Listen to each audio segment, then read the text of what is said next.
Hey guys, so today I'm going to be showing you how I keep up my red hair by myself at home. It's very expensive and it's very hard to have red hair and continue to have red hair. So I have been kind of playing around the last few months trying to figure out exactly how best to keep my hair red and nice and fresh. I have a little bit of roots. I think you can see them probably right now.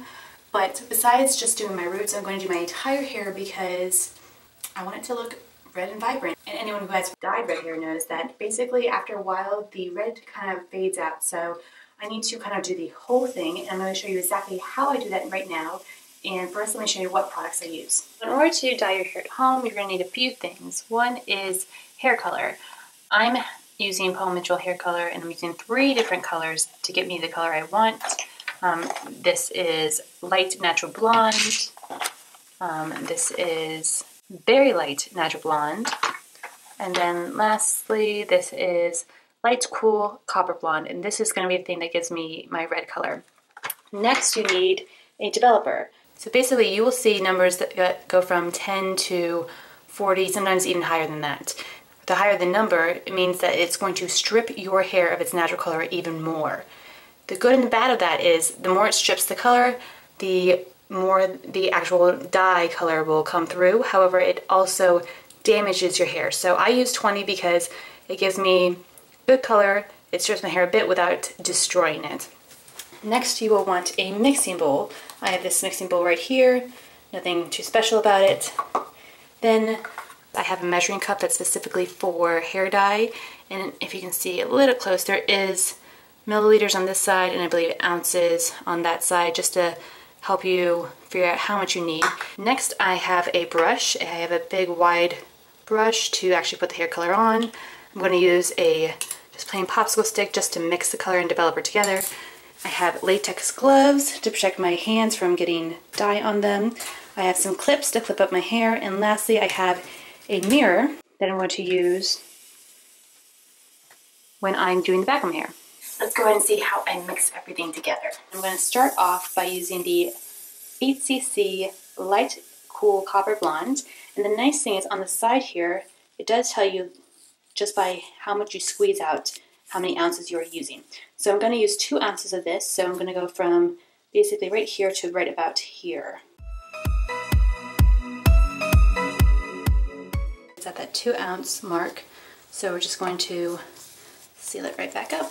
Next we're going to use the 9N Very Natural Cool Blonde, and I'm going to use probably about 1 ounce of this. Last one I'm going to use today is the 8N Light Natural Blonde. This will just make it so that my hair is not so light. It kind of will give it a little bit of dimension. And I'm only going to use a 1/2 ounce. I have basically been kind of doing almost a 1-to-1 ratio as far as developer is concerned with color.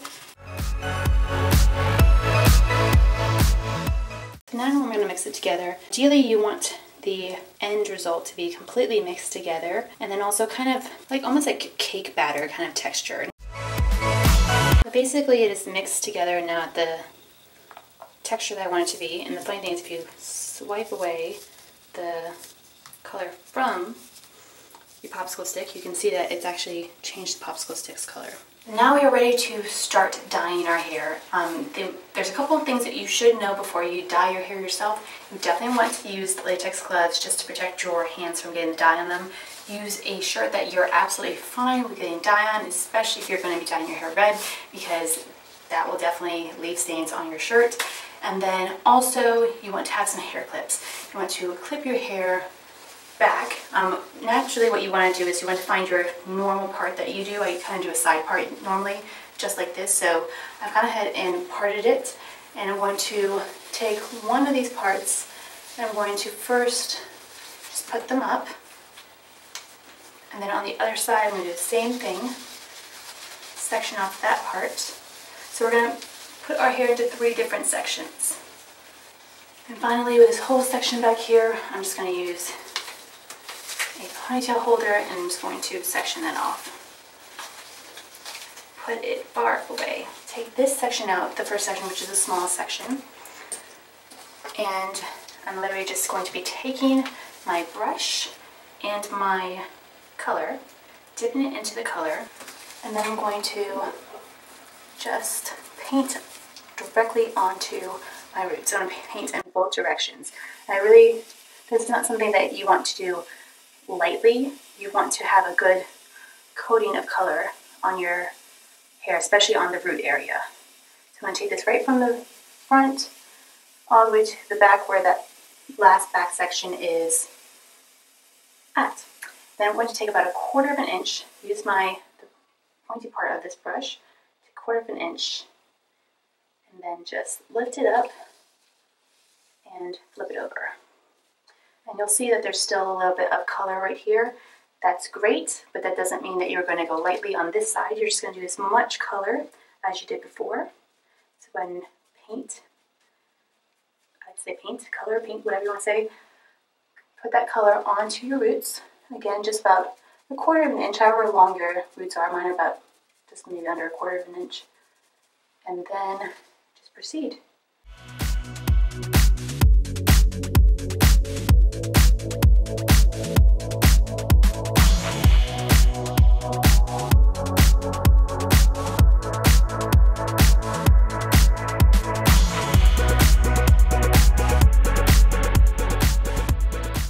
I'm going to start working on this section, and actually just to keep it out of the way, I'm just going to pin this back as well.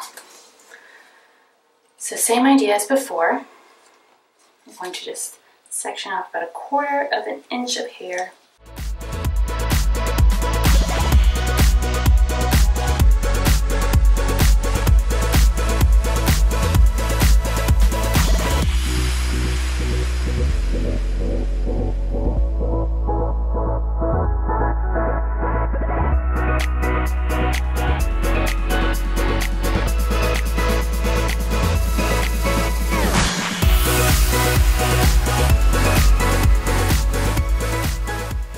Now we've done completely the whole front of our hair, the roots of the front of our hair.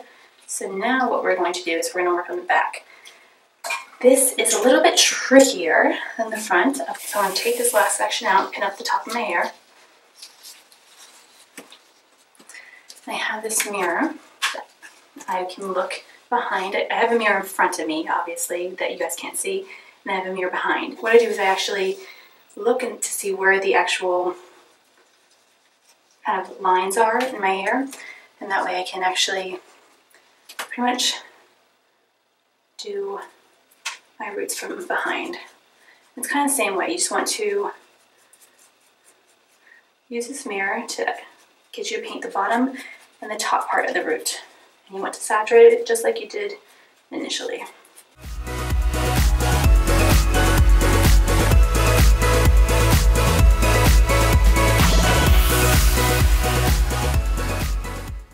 You can see I have completely done the roots in the back. Now it's time to do the rest of the hair. So kind of what I do is I just section off pieces of my hair, and then I just literally paint the color on just to saturate it. And I run my hands through it as well just to help distribute the color. But again, I kind of like the idea of not having one uniform color. I feel like it makes it look a lot more natural. So it's all right with me if it's not like every single piece of my hair color is exactly the same. You can see where there is hair color because it kind of looks almost like greasy like right here, and then obviously where there's no hair color. So I'm just going to just paint that on.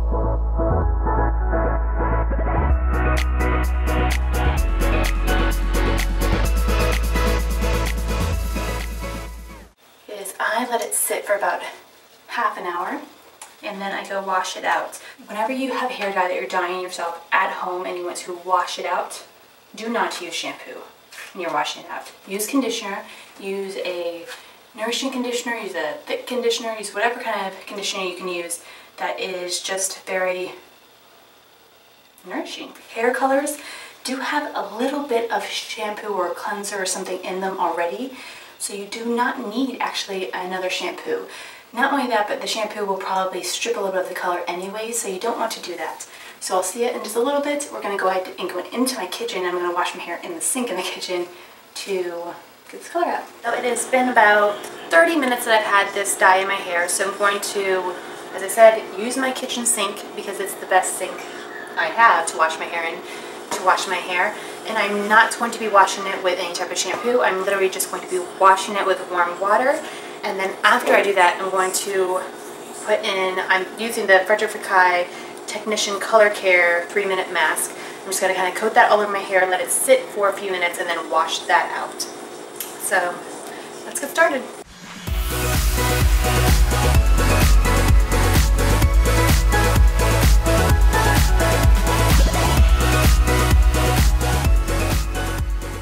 I'm just going to go take this hair mask, or again you can use just like a really nice nourishing conditioner.